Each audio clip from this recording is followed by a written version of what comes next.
So we're going through the book of Ecclesiastes. We're not going to be able to see all of it because that would take us some time, but we're going to hit some highlights as we go through.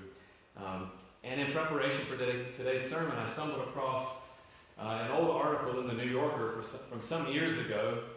And in the cartoon, we find a publisher pleading with the writer to change his opening line. And he says, "Mr. Dickens, either it was the best of times or it was the worst of times. It could scarcely have been both."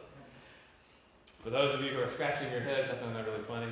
For those of you who are scratching your heads, this is the classic opening line from Charles Dickens' 1859 novel, A Tale of Two Cities. It was the best of times, it was the worst of times. And on the surface, such a statement seems absurd, doesn't it?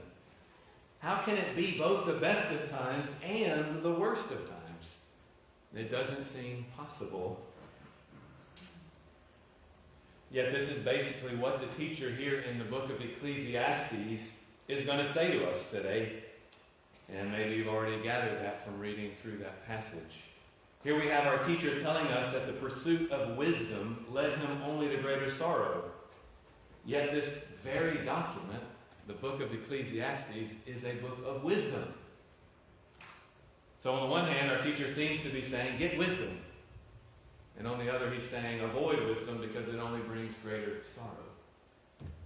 Also in this chapter, we will read that it's an unhappy business that God has given to the children of man to be busy with. And then just a few paragraphs later, almost in the same breath, he says, there's nothing better for a person than he should eat and drink and find enjoyment in his toil. So it's unhappy business, yet there's happiness in it. So which is it? Seems like he's saying best of times, worst of times. How do we make sense of these apparent contradictions? If we believe the Scriptures to be God's truth given to us, how can all of these things be true at the same time? To many readers, our teacher of wisdom will not appear to have much wisdom to offer us, perhaps. But I actually think it's these tensions and these apparent contradictions are to be the very things that give Ecclesiastes its power. This amazing little book is amazing because it's not all black and white. What we have here is a thoughtful person grappling with life in a very real and very transparent way. My hope is that as we go through this series together, we are not going to walk through the entire book again, as I said a moment ago, but we'll spend 6 or 7 weeks here together. My hope is that this realness, that this authenticity that often feels pretty bleak and dark as we go through the book, will actually, in the end, help us to find lasting joy and meaning in this life. That's my prayer. Actually, this is a book about joy. That's one of the themes running through it, believe it or not. And happiness is so slippery, isn't it? It's so slippery. That's my experience anyway. I trust that yours is probably similar. Lasting joy is slippery. Have you ever had the experience of anticipating something only to find that it was meh? To use the expression meh, you heard that before? It was just okay. And I think that's common for many people. We anticipate something, some moment in our life, and we get there and it's okay. Aesop, the famous writer, all his writings are put together, this Greek guy, centuries and centuries ago, put his writings together in what we know as Aesop's Fables. Famous storyteller. He wrote, "Our mere anticipations of life outrun its realities." So even back then, people tasted what I'm talking about here. And I think that's perhaps true of many of us, is it not? So my wife and I, we have 4 kids, most of you know that. We hear them say things like this all the time. And if those of you who have children, or maybe you yourself have said this, right? I can't wait until I'm 10. I can't wait until I'm a teenager. I can't wait until I can drive. I can't fill in the blank, right? And I can think, God, slow down. There's no hurry, right? Life is going to fly by. Slow down. But then I think, I was just like that, right? I was the same way when I was younger, and I still am in many ways. I remember being like that. I wanted my license so that I could be free and independent. Then I wanted to go to college so I could have fun and meet a girl or get a job, pursue the thing that I was wanting to do. Then after college, you want to settle down and get married, maybe, and then it's kids, and then it's grandkids, and then it's moving, then it's retirement, and we're always like that, aren't we? Anticipating the next thing, and then we get there and we're like, this is okay, but I can't wait for whatever that other thing is. We're always anticipating some new thing ahead of us, thinking that once we're there, we will have arrived and all will be well. But the anticipation often is greater than the thing itself. And we find that solid and lasting joy is slippery, right? Slippery. Not only do we know this in the big events of life, but perhaps in the everyday things, this is your experience as well. Maybe many of you love gardening. Show of hands. How many of you guys like to get out in the garden and plant flowers or vegetables? Or there are quite a number of you. Yet gardening can also be maddening, can't it? Tomato worms, blights, woodchucks, deer, weeds. These are things that frustrate the joy that we experience in something that's good. We love doing it, but we hate doing it at the same time. Or sports. Maybe some of you love sports. I'm a sports guy. That's the way sports are. Your team does good, and then they don't do good. And it's up and down. You have a good game, you have a bad game. It's so up, and it's such a mixed bag. My Carolina Panthers this year look like they're going to have another frustrating season of ups and downs. They won the first 3 and then lost the next 2 games. But I'm excited about the Red Sox. Looks like maybe we'll see where that all goes, right? But life is a mixed bag. There's good, there's bad. We know this. Family is like this. Politics is like this. Everything is such a mixed bag. And the teacher of Ecclesiastes, the guy that's our orator here, knows that all too well. Life is good and bad. My hope, again, is that as we go through Ecclesiastes, it's going to help us recover true joy. Maybe we won't find it as slippery. In the midst of a world that is beautiful and good, but also bad and evil, my prayer is that we will learn some things about lasting and solid joy. So when it comes to joy, there are 2 major, at least as I thought about this, and I think we're going to see this in the text, there are 2 major false beliefs out there. 2 major categories or wrong approaches to joy. Some believe that joy is found by escaping the world, living out in the woods with few attachments to the world, avoiding culture and all of its entanglements, living a solitary life. Right? If I can just get away from stuff, I'll find joy, escape the world kind of thing. And some religions actually teach this by saying that reaching some kind of enlightenment or disconnection from the emotional attachments to the world, that's the essence of salvation. All our pain comes from these emotions and our attachments to the world. For this group, they see the world as bad and evil and as the source of our pain, and the best thing I can do is to escape it if I want to have joy. That's one approach, but it's a false and wrong approach. The other camp says the opposite's true. The world is all gravy, and it's good, so I need to eat and drink and be merry and get as much of it as I can. That's how I'll find joy. We might call that approach hedonism or self-indulgence.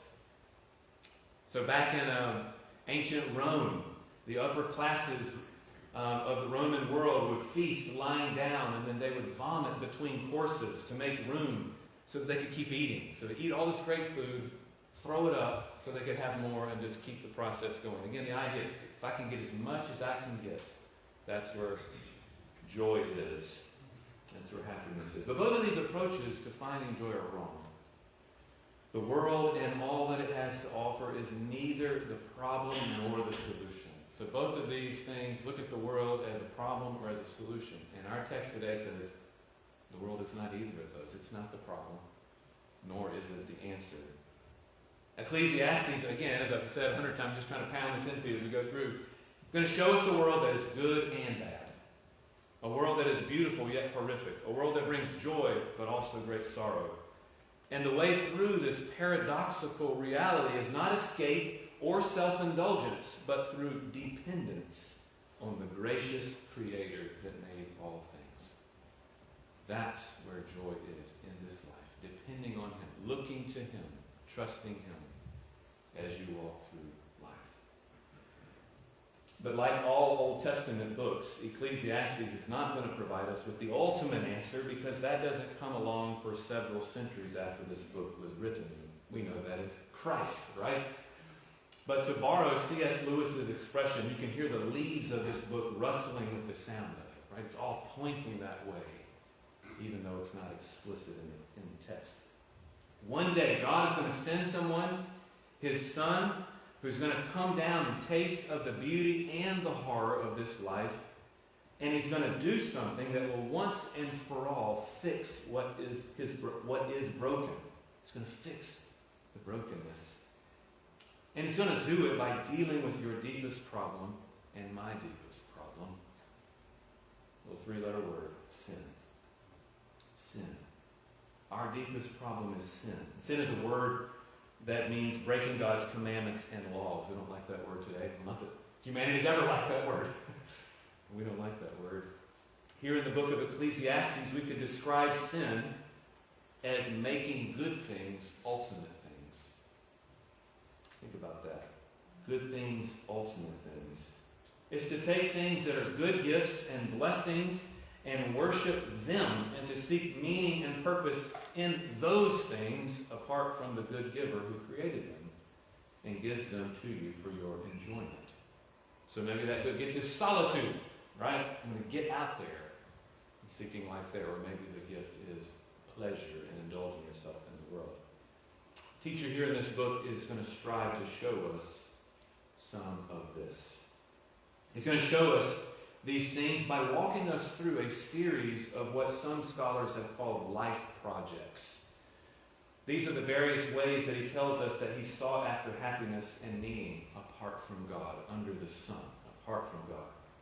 I see four clear life projects that the teacher does, or uses, or seeks out, or pursues in our passage today. The first one is knowledge, in verses chapter 1, 12 through 18. Then pleasure in chapter 2, 1 through 11. And then what we might call the good life, or wisdom over folly, in chapter 2, 12 through 17. And then hard work in chapter 2, verses 18 to 23. So he's going to take these four things and he says, I'm going to go as deep as I can and try and find happiness and meaning in life and see what comes of it. And of course, the refrain as we go through each of these, as we've already said, we're not going to reread the text because it's a long text. But as we went through there in that reading, all is vanity, striving after wind. We heard it over and over and over again. And we're going to hear some of the same words we heard 2 weeks ago. Words like under the sun and hevel. Hevel, hevel. Everything is utterly hevel. Those of you who were here a couple weeks ago will remember that. Who remembers from 2 weeks ago what hevel means? Literally it means mist or smoke, but our writer uses it here figuratively. It means something like futile or vain, vanity, meaningless. In the ESV, which is our church pew Bible, you'll see it as vanity over and over again as we go through. But the teacher's going to walk us through these projects to show us how all of these things being pursued apart from God are nothing but vanity, and you're going to begin to feel some tension, I think, as we go through. Or you should anyways, because he's going to talk about knowledge and pleasure and wisdom and hard work. But you'll notice these are good things. These are good things, but they don't bring lasting joy because they're not ultimate things. We're going to hear him say over and over again, vanity. We're going to hear him say that it's a striving after wind, or even that he hated life in some cases. You will hear that. And this should puzzle you. Here we have someone who has everything and has accomplished all that you and I could ever dream of, yet cannot find solid and lasting joy. He's got all this stuff, all these great experiences, but he's not finding joy. It was the worst of times. It was the best of times. It was the worst of times. As we think about these projects, as we go through them, I hope it will prompt you to think about your life and where you are finding joy and meaning, or struggling to find it. Because that's the goal. It should get you thinking inwardly about where you're finding meaning in life. Well, let's jump in at verse 12, right at the start. And we're just going to kind of fly through the passage today. It's a really long passage, so we're not going to go super deep into all the details here. But I do want to point something out right at the beginning. Maybe some of you missed our opening sermon in this series a couple of weeks ago. We talked a little bit about the preacher. So verse 12 says, I, the preacher or teacher, some translations have it, have been king over Israel in Jerusalem. Now this preacher-teacher has been king in Israel. And at the beginning of the book, it says that he's the son of David. So if you're a Bible person and you know a little bit about biblical history, that whittles it down pretty clearly to who might be the author. The only person that we know or that could fit that description is Solomon. And certainly Solomon was wealthy and was a wise king. Scripture says that Solomon's wisdom exceeded all that went before him and of those that would follow him. But last week I mentioned that the tradition believes that King Solomon wrote the book, and there's a lot of reasons for that. I'm not going to go all into that. And there's a lot of good arguments for that position, like the ones I've just mentioned. However, many others take a different line and believe that this book can be classified as what's called fictional autobiography. And I talked about what that's meant 2 weeks ago. I'm not going to go all into that again. But it's basically a kind of writing in which the writer uses a fictional character as a teaching device. So it might take a case study of a particular person, or it might create some ideal person and lift them up and learn lessons. You know, this is what happened in their life. Here's what we learned from that kind of thing. And many scholars actually believe that the writer of Ecclesiastes has sort of using Solomon as a figure from which we can learn lots of lessons. And that's actually very true. There's a lot to learn about life from King Solomon's life. So this option is also persuasive to many people for various other reasons that go into the actual style of the Hebrew and whatnot. I'm not going to go into that.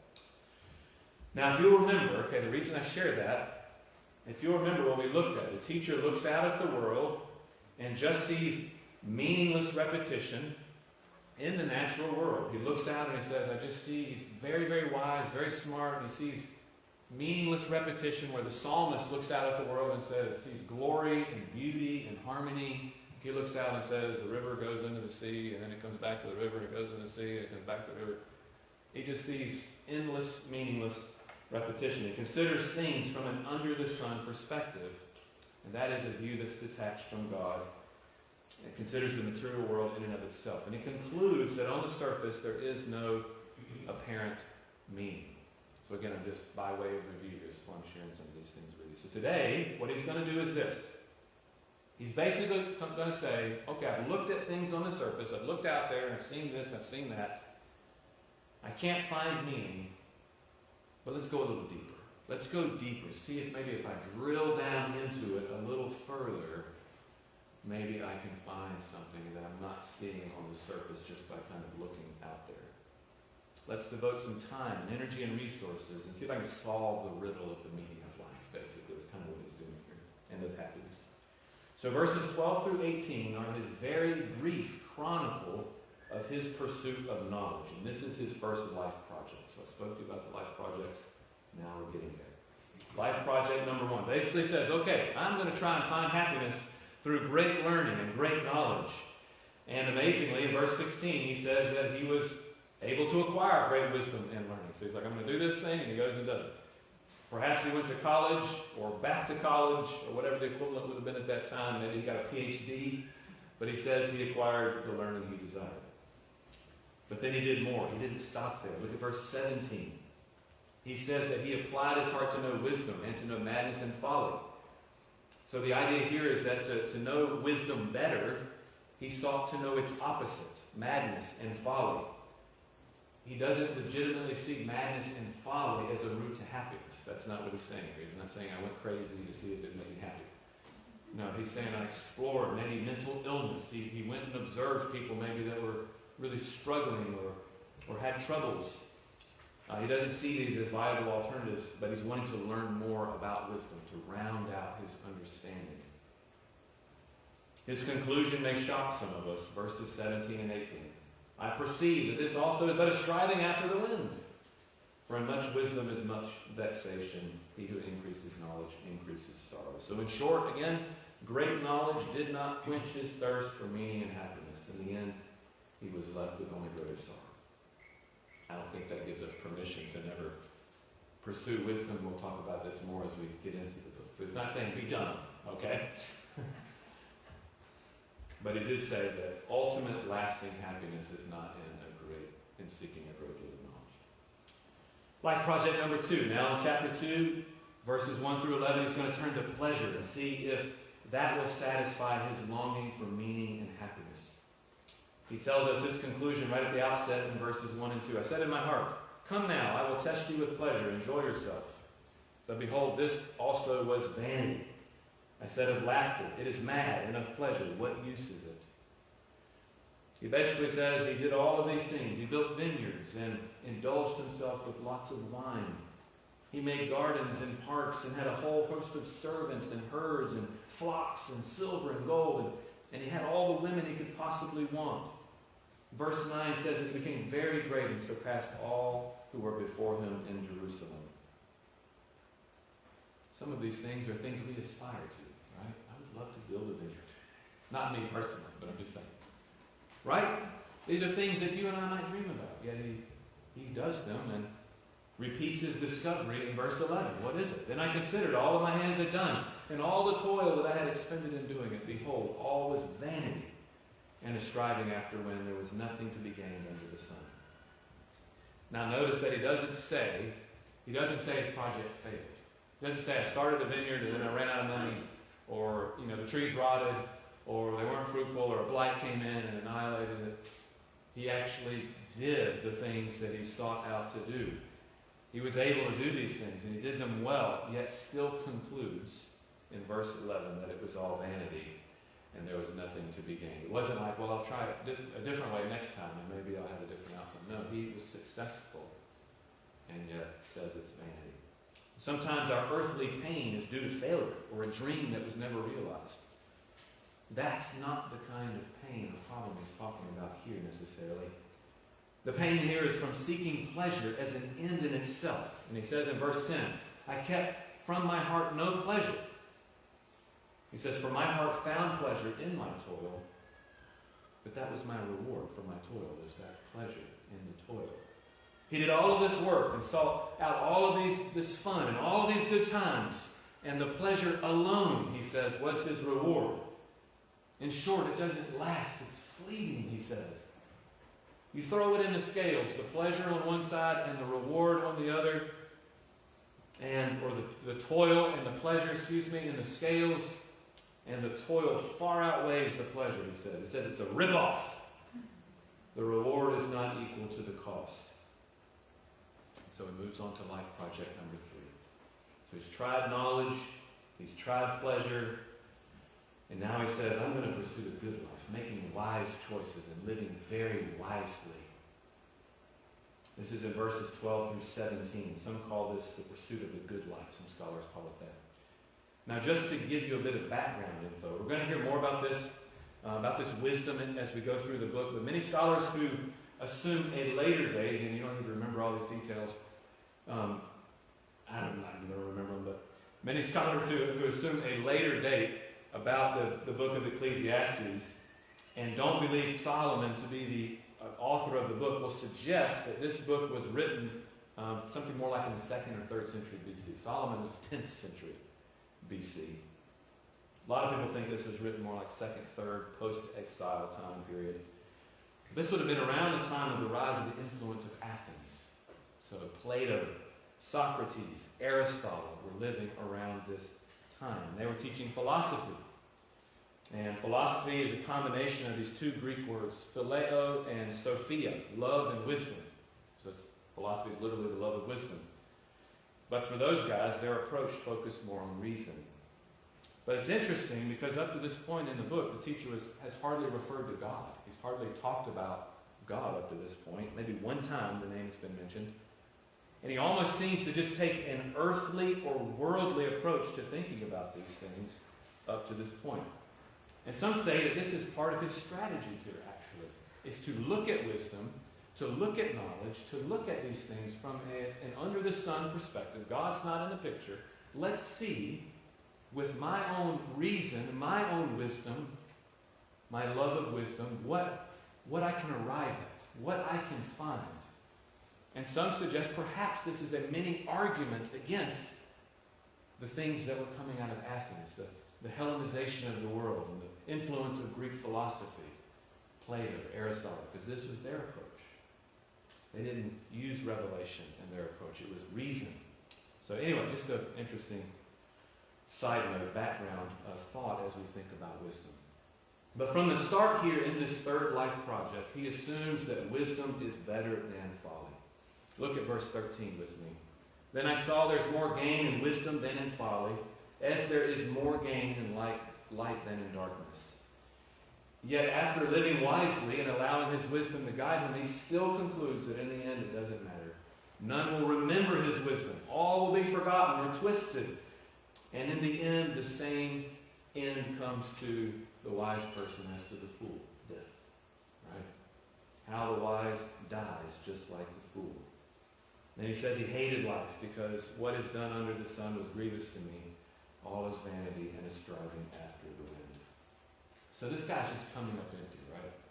He's coming up empty, and all his pursuits or his thought projects or these life projects, he's gotten a little pleasure, he's learned some things, but he's feeling dejected, even to the point of saying he hated life. And this would be the testimony of many of our world's richest, wealthiest, most successful people as well. Now we arrive at his last life project, and we're going to get into very briefly some little application of some, what's the lesson in this for us, kind of stuff really quick. The last life project here in this chapter is hard work. And we see this in verses 18 to 23. I'm not going to read that. But that paragraph speaks for itself about toil. He's worked hard only to have to give the fruit of his labor to someone else.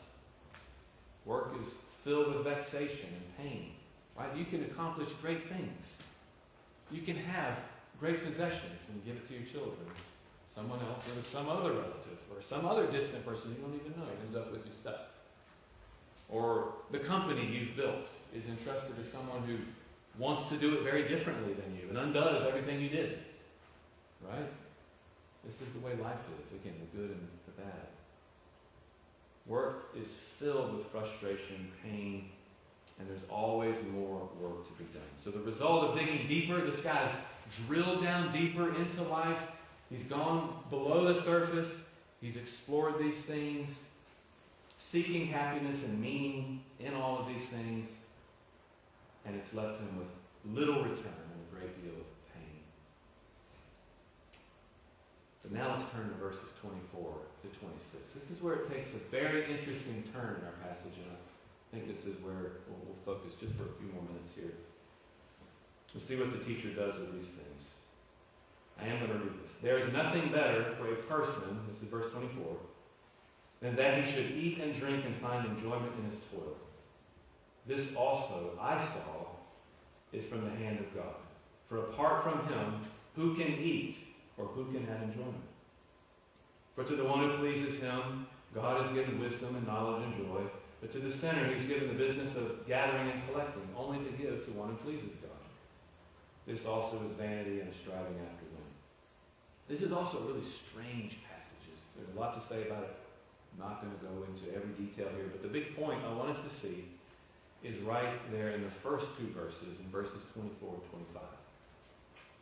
Here we find, right here at the end of this long passage, the teacher saying something that seems to contradict everything that has preceded, at least on the surface. After saying he hated life and hated all this toil in which he toiled under the sun, here we find him saying that there is nothing better than that a person should eat and drink and find enjoyment. So I hated life, but there is enjoyment to be had, and it seems kind of schizophrenic or backwards. What's going on here? What is new about this passage? What's changed from this little pericope, this little section here, and everything that went prior, before it? The end of this, or the end of verse 24, we find that suddenly God has been brought into the picture. The Lord is here now. These things that he said are from the hand of God, all of these things. Then in verse 25, for apart from him, who can eat or who can have enjoyment? There's three things I want us to recognize here as we wrap up. 3 points I want to give you as we wrap up here. that I hope will help us make sense of this, all the good and bad and everything in between we see in this passage. First point is something we've already said. I just want to nail it home. You will never find this joy that he speaks of, this enjoyment, if any of the things mentioned in these projects become ultimate things for you. If you make them ultimate, you won't find the joy in it. It will be slippery. It will run away from you. In other words, if wisdom or knowledge or pleasure or work is the thing you are using to find meaning and value, you will never find it. There will always be a problem. There will always be an issue or a frustration that comes along and robs you of that joy. And then one day at your death it will end and will always be forgotten. My family and I have been reading the story of Joseph. Some of you no doubt are familiar with that story of Joseph in the Old Testament. And the last few weeks in the mornings we've been looking at his life, and this past Friday we came to the part where Joseph dies and then an evil Pharaoh raises up. So Joseph was one of the children of Jacob who was sold into slavery by his brothers, and he went into Egypt and he rose to power and all these amazing, he was able to do all these amazing things, and God was helping him to understand dreams and on and on and on. But basically after he did all these amazing things to help the people, an evil Pharaoh arose and forgot all about it. It says that 300 years passed by. It's a long time. And Egypt had now forgotten Joseph, who was the one who saved them and preserved their entire culture and heritage and everything from this massive famine which would have totally wiped them out. From an absolute catastrophe. Joseph was a massively powerful figure, yet he was forgotten. History washed away with time what he did. Well, who was that? We don't even know. You and I will not do anything, most likely, that even remotely compares in significance or magnitude to what Joseph did, and he was forgotten. So if you make work or wisdom or influence or your reputation an ultimate thing, like that's the most important thing for you, and I've got to have the best reputation, and my work has to be perfect, and everything's got to go just so, or I'm going to be miserable and unhappy. Well, you're going to be miserable and unhappy. You will be robbed of joy because it will not last.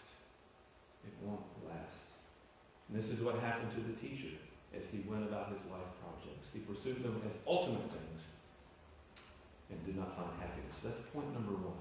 You'll never find this joy, this enjoyment, if you make these projects ultimate.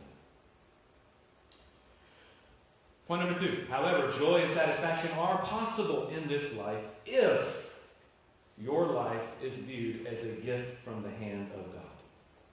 So it's a big if. If life is a gift, and you see it coming from God, then you can find meaning and purpose in everything. But what about having God in view here changes these things? And I want you to think about this for a moment. This is a big thought I want to leave you with here today. It's certainly not that God removes the problem. So suddenly realizing that life is a gift and these things are from the hand of God, good things, it's not what changes the experience of those things. Is not the fact that your problems go away, right? Because there's still frustrations, right? You can see gardening as a gift. That is not going to take away the tomato worms just because you see it as a gift from God, right? So God doesn't remove the problems. You don't suddenly start acknowledging God and recognizing Him and following Him and your troubles go away. No, that's not how it happens. There are many false teachers out there who will tell you that if you give enough to the church, then your crops will grow and you won't have miscarriages. That's a lie. That's not what happens when you start following God. That's not truth. God has not promised that life will be easy if you follow Him and things will go your way. That story I shared with you earlier about Joseph, what happened to him? He was sold into slavery, yet he was a follower of the one true God. What is it about having God in view that suddenly changes things and makes things more satisfying? What is it? I want you to think about the best gift you've ever received. So take just a moment, because I know what's going on here. I'm sorry about the time and all that. This is a hard passage. The Lord led me here. Thank you for your patience. I know it's getting on in time. But I want you to ponder, what about having God in view changes things and makes them more satisfying? What is it about that? I want you to think about the best gift you've ever received. Think about something that someone has given you that changed you. Maybe it was something like a small card, or maybe it was something really big. What made that gift special for you? I just recently received a very special gift. A sabbatical of 4 months, and some of you guys were here last night to hear more about that. To go away with my family and to be together and rest. My church family, you guys, and the Lilly Endowment made that possible. I'm so thankful. We are so thankful. Now, why was the gift given to me? From the church's perspective, maybe I earned it or just really needed it. You guys are looking at me going, he's about to die. He needs to go away and get some refreshment. I don't know, but in the end of the day, it was love, right? Whatever your higher level reasons were, the deepest one was love. You guys loved me and my family, so you said, go get some time and refresh. But what about from God's perspective? Here's where we're going, okay? And you can focus in here. I know we're getting on time. Thank you for your patience. Why did God give me that gift? I mean, I don't know all the reasons. Only God knows that, right? But what I do know is that everything, absolutely everything that I receive in this life as a follower of Jesus is a gift of grace. It's a gift of grace. Okay, all of it. I receive nothing, not even pain, hardship, or anything bad that is not a gift from the throne of God. Even death. Romans 8:28, God causes all things to work together for the good of those who love God and who are called according to his purpose. So that sabbatical was a gift of grace from God. It was given to me because God loves me. Now here's where it gets tricky, because we all must be very careful on this point about when we're thinking about gifts from God. My meaning and my worth do not come to me, are not given to me by the sabbatical. I'm not valuable because I was given this gift. Right? That's not what gives me meaning. The sabbatical ended. It's over. I'm back here in the fray now, dealing with all the challenges that ministers have. Yes, there was joy, but that's over. That was yesterday. Right? If I say to myself, all right, that's over. How can I continue to find some joy in the sabbatical? I'm going to really have to start clawing and looking for ways to continue to find joy in that. I might say, well, that guy over there didn't get a sabbatical, so I must be better than him.